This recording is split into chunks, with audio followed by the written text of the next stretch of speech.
Prenons un autre théorème.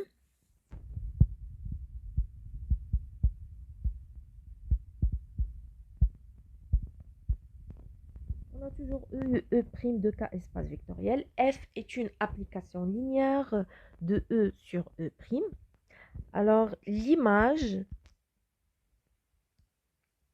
d'une famille génératrice de E par F est une famille génératrice de F de E. C'est quoi F de E? C'est l'image de F. C'est une famille génératrice de l'image de F. Donc, il faut bien faire attention à ça. L'image d'une famille génératrice de E, ce n'est pas une famille génératrice de E'. Ce n'est pas toujours vrai. L'image d'une famille génératrice de E, c'est une famille génératrice de F de E, de l'image de E. Et on va démontrer ça. Si E est réduit au singleton 0, alors l'ensemble vide est une famille génératrice de E.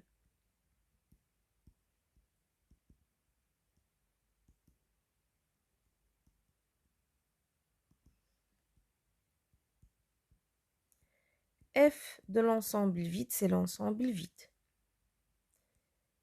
Et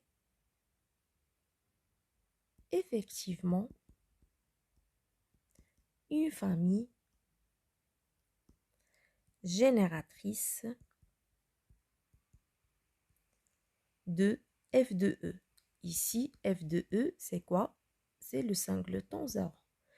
F du singleton 0, c'est le singleton 0. Alors, généralisons ça. Soit UI, une famille non vide de vecteurs de E. UI est une famille non vide de vecteurs de E qui est génératrice. Génératrice de E. Alors, on cherche à démontrer que l'image de cette famille FUI est une famille qui est aussi génératrice de F de E. Puisque UI est une famille génératrice de E, ça veut dire que tout vecteur de E est une combinaison linéaire des vecteurs UI. Et par linéarité, tout vecteur de F de E est une combinaison linéaire des vecteurs de FUI. Donc, quel que soit le vecteur de E, ce vecteur, il s'écrit sous la forme d'une combinaison linéaire des vecteurs UI. Et par la suite, par linéarité, tout vecteur, quel que soit f de x, un vecteur de f de E, il s'écrit sous la forme d'une combinaison linéaire de FUI.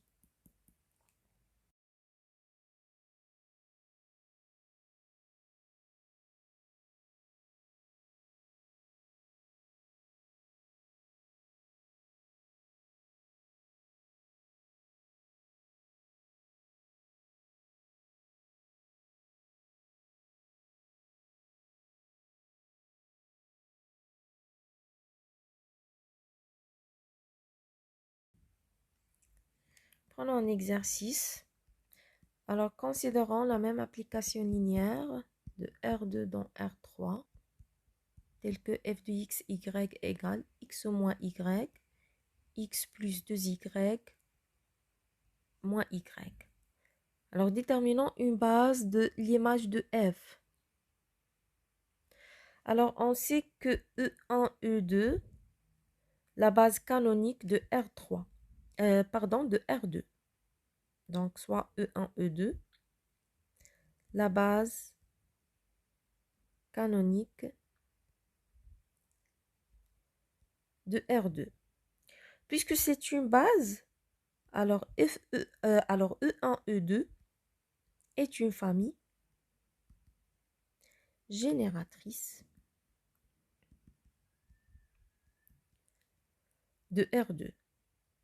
Et par la suite, son image, FE1, FE2, est une famille génératrice, non pas de R3, non pas de l'espace d'arrivée, mais de F de R2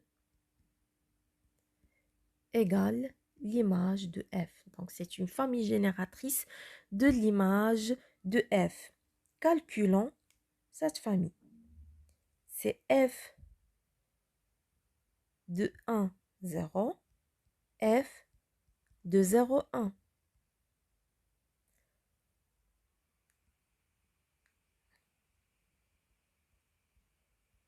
F de 1, 0, c'est x moins y, donc c'est 1. X plus 2y, c'est 1. Et moins y, c'est 0. Donc 1, 1, 0. F de E2, 0, 1. Donc c'est moins 1, 2, moins 1. Voilà la famille FE1, FE2, qu'on va appeler la famille U1, U2, est une famille génératrice de l'image de F. Et puisque les vecteurs U1, U2 n'étant clairement pas collinières, alors cette famille U1, U2 représente une base de l'image de F.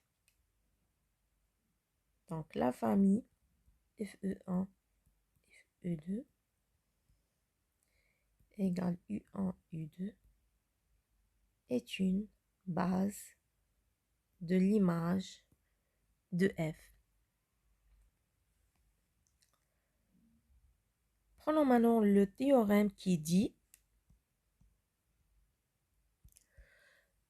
que l'image de toute famille génératrice de E par F est une famille génératrice de E' si et seulement si F est surjective.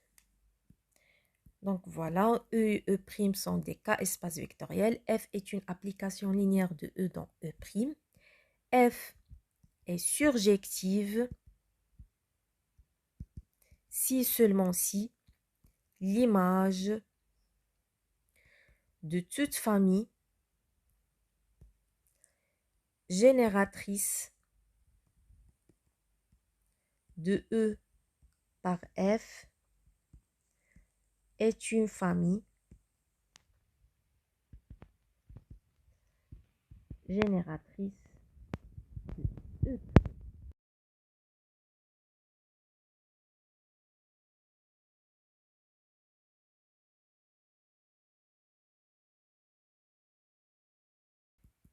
Démonstration. Supposons que F est surjective.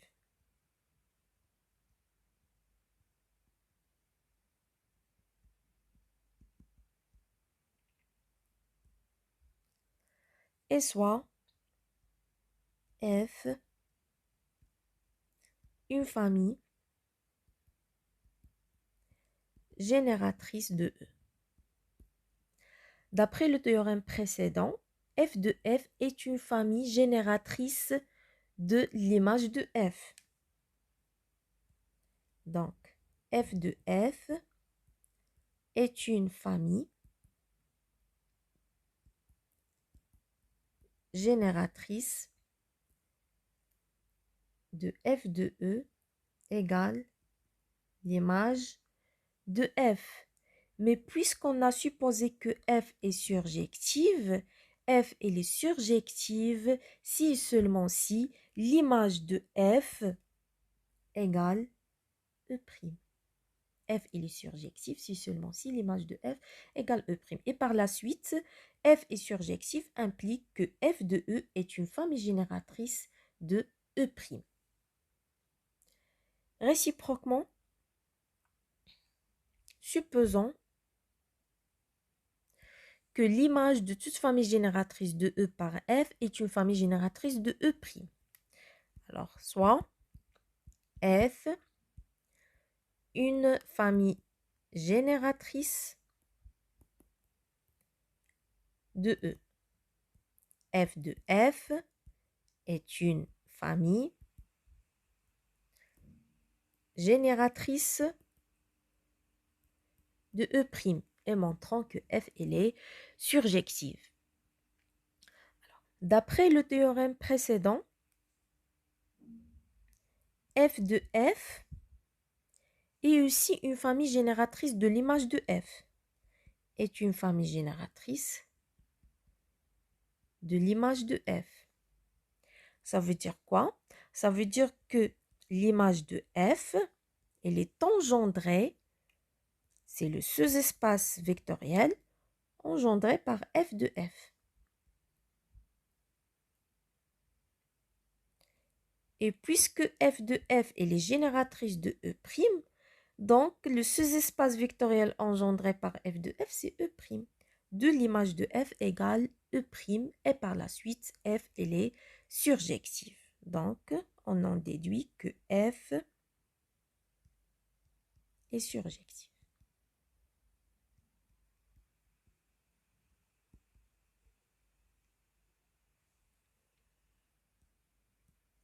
Alors, en combinant les théorèmes, on obtient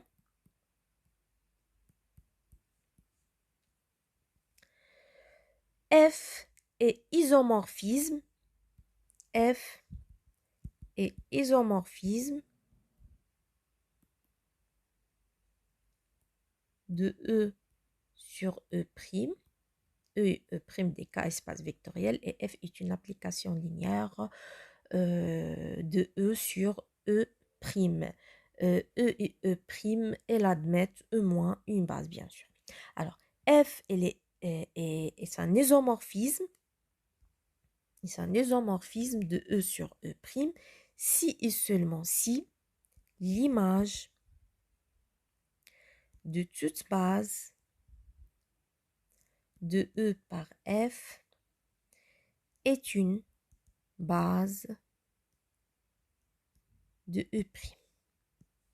Et prenons une définition.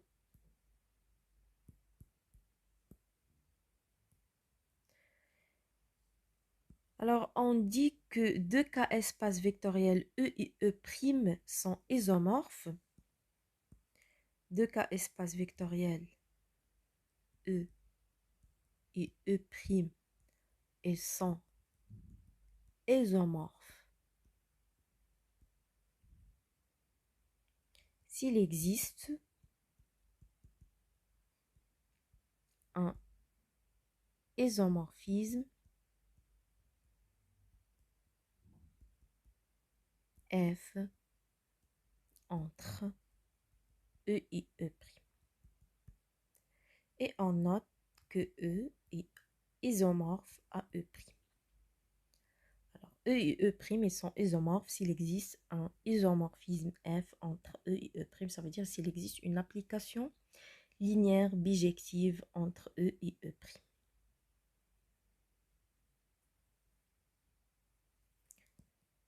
Un théorème en relation avec la dimension. Alors, deux espaces vectoriels de dimension finie, ils sont isomorphes si seulement si ils ont même dimension. Deux espaces vectoriels de dimension finie, ils sont isomorphes,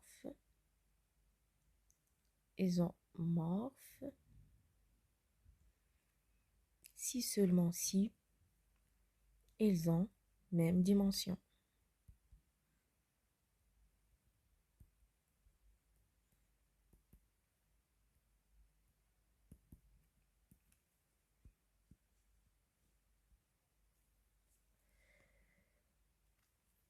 Et passons à démontrer ça.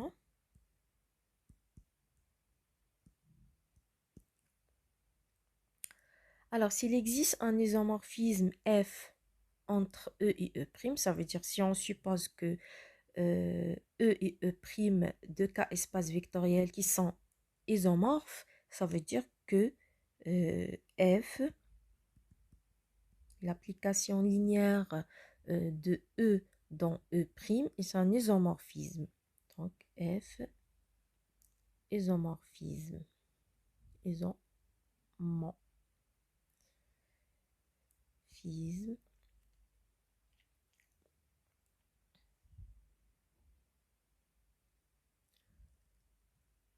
Ce qui veut dire que F est bijective et par la suite, l'image par F d'une base de E est une base de E'. L'image d'une base de E est une base de E'. L'image d'une base de E est une base de E'. Et par la suite, la dimension de E égale la dimension de E', puisque le cardinal de la base B de E égale le cardinal de la base B de E'. Donc, la dimension de E égale la dimension de E'. Réciproquement, supposons que la dimension de E égale la dimension de E'. Et soit E1 jusqu'à En une base de E. Et E1' jusqu'à En', ils ont la même dimension. Par la suite, leur base, ils ont le même cardinal. C'est une base de E'. Et considérons l'application F. Alors, considérons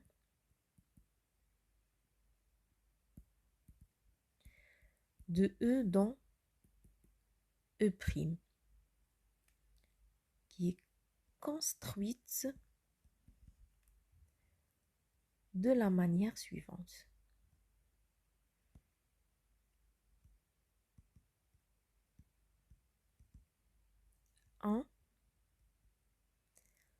Pour k égale 1 jusqu'à n, on pose f de ek égale ek'. Donc, on considère f une application de E dans E', qu'on va la construire de la manière suivante. 1, FEK égale EK', quel que soit K de 1 jusqu'à N. 2, si X égale la somme de XK, EK, K égale 1 jusqu'à N. On pose F de X égale la somme de XK, F de EK, K de 1 jusqu'à N égale la somme de XK, EK'.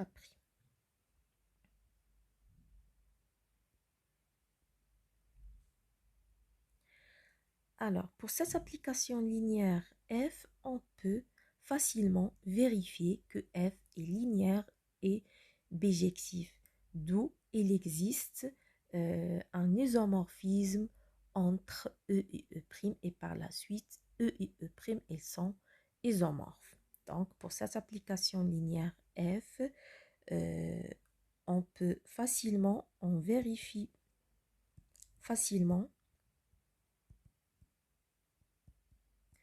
que F est linéaire et bijective. D'où l'existence d'un isomorphisme entre E et E', et par la suite, E et E', ils sont isomorphes. Donc voilà, E et E', ils sont isomorphes si seulement si ils ont la même dimension. On va prendre maintenant un théorème qui est très important, dans l'algèbre linéaire, c'est le théorème du rang.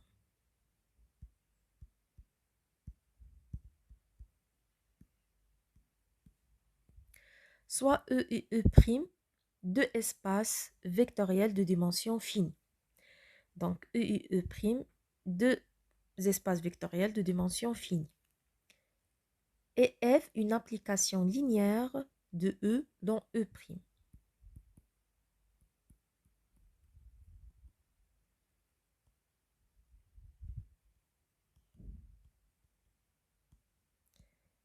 F, une application linéaire de E dans E'. Alors on a la dimension de E égale la dimension de l'image de F plus la dimension du noyau de F. C'est le théorème du rang. Notre version, c'est que la dimension de E, c'est la dimension de l'image. La dimension de l'image, elle représente le rang de F, plus la dimension du noyau de F. Donc voilà, c'est un théorème très important qu'on va le démontrer tout de suite.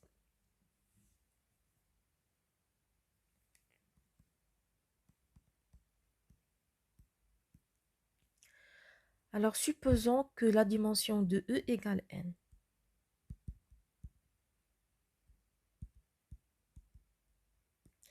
Et que la dimension du noyau de F égale R. Pour montrer que la dimension de E égale la dimension de l'image plus la dimension du noyau, il suffit bien sûr de démontrer, alors montrons que la dimension de l'image de F égale n moins R. Puisque la dimension du noyau égale R, on considère la famille W1 jusqu'à WR une base du noyau.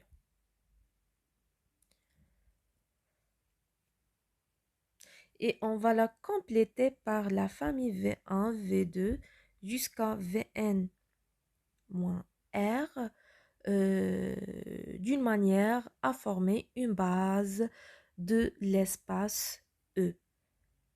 Donc, soit la famille V1, V2 jusqu'à Vn moins R telle que la famille W1, WR, V1, Vn-R est une base de E, qui est bien sûr de dimension n. Donc voilà, on a une base du noyau de F, une base de l'espace E. Alors pour montrer que la dimension de l'image de F égale n-R, on peut démontrer que la famille B égale f de V1, f de V2 jusqu'à f de Vn-R est une base de l'image de F. Donc, montrons que la famille B est une base de l'image de F.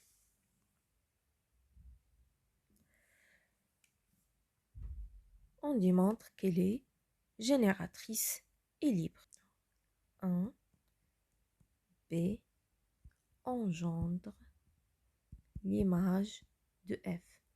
Montrons que B engendre et génératrice de l'image de F. Soit Y égale f de x, un élément de l'image de F. Et comme x appartient à E,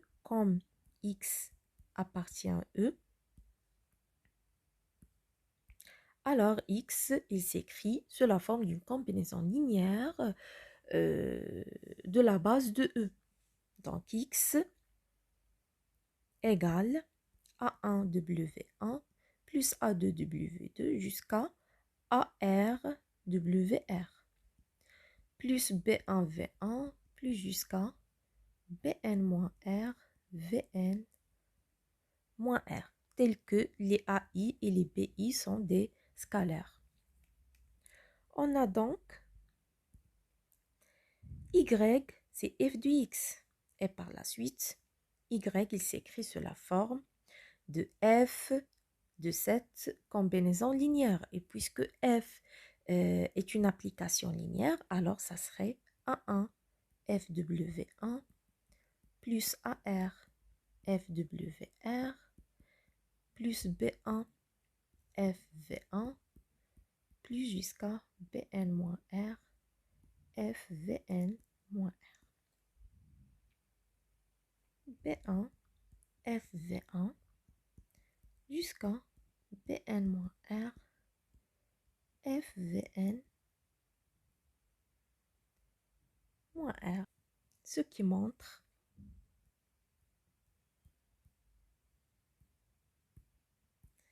que B engendre l'image de F. Donc B est une famille génératrice de l'image de F.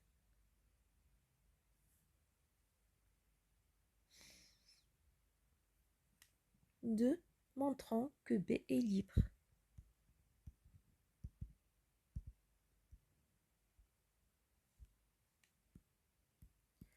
Alors, supposons qu'on a une combinaison linéaire de la famille B. Lambda 1, FV1, plus lambda 2, FV2, plus lambda n-r, FVn moins R est une combinaison linéaire de la famille V1, V2 jusqu'à Vn moins R. Puisque F est linéaire, ça va impliquer que F lambda 1 V1 plus lambda n moins R Vn moins R égale 0. Ce qui implique que lambda 1 V1 plus lambda n moins R Vn moins R est le réciproque de 0 de E'. Et par la suite, elle appartient au noyau de F. Puisque lambda 1 V1 plus lambda 2 V2 plus jusqu'à lambda n Vn, lambda n moins R Vn moins R appartient au noyau de F, ça veut dire que il existe des scalaires A1 jusqu'à AR, des scalaires du corps K, tels que lambda 1 V1 plus lambda n moins R Vn moins R, il s'écrit sous la forme d'une combinaison linéaire de la base de F, donc A1 W1, de la base du noyau de F, pardon, de la base du noyau de F, et par la suite c'est A1 W1 plus AR WR. Ce qui veut dire que lambda 1 V1 plus lambda n moins R Vn moins R moins A1 W1 moins ARWR égale le 0. Et puisque la famille V1, Vn-R, W1, WR est une base de E, donc c'est une famille qui est libre. Donc, puisque c'est une base de E, donc c'est une famille libre. Alors, combinaison linéaire nulle de cette famille implique que les scalaires, ils sont tous nuls. Et par la suite, les coefficients de cette combinaison linéaire lambda 1, lambda 2 jusqu'à A1, à R, ils sont tous nuls.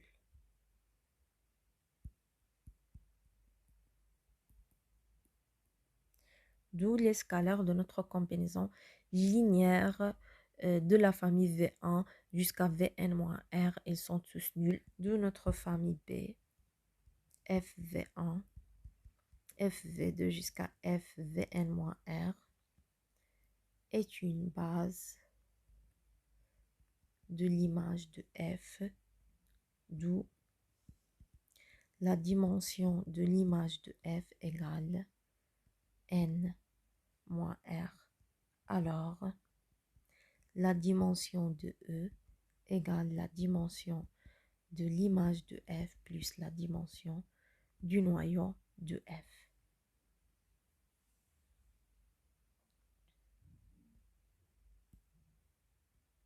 Et finalement, prenons quelques remarques.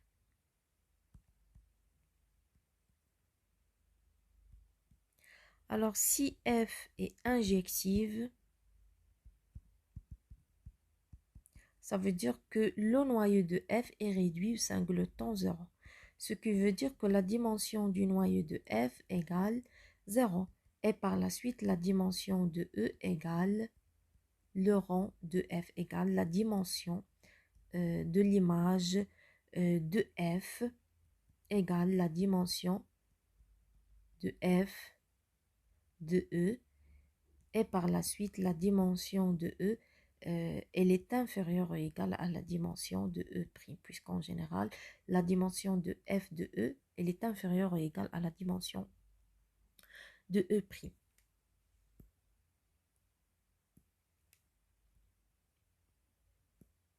Pour le deuxième point, si f est surjective, alors f de E égale E', ce qui implique que la dimension de E' égale la dimension de f de E égale le rang de f. Et puisque la dimension du noyau de f elle est supérieure ou égale à 0, alors on obtient la dimension de E' inférieure ou égale à la dimension de E.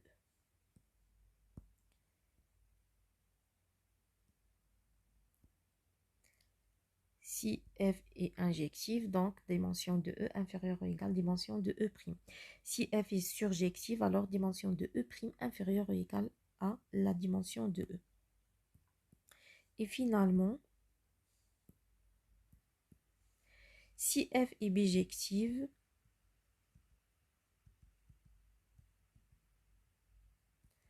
alors f est injective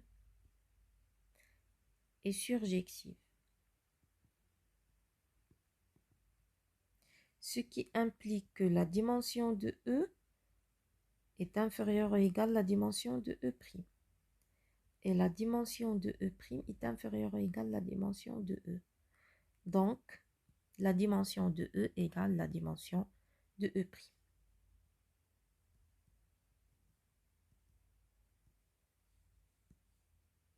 Et voilà. Si f est bijective, alors la dimension de E égale la dimension de E'.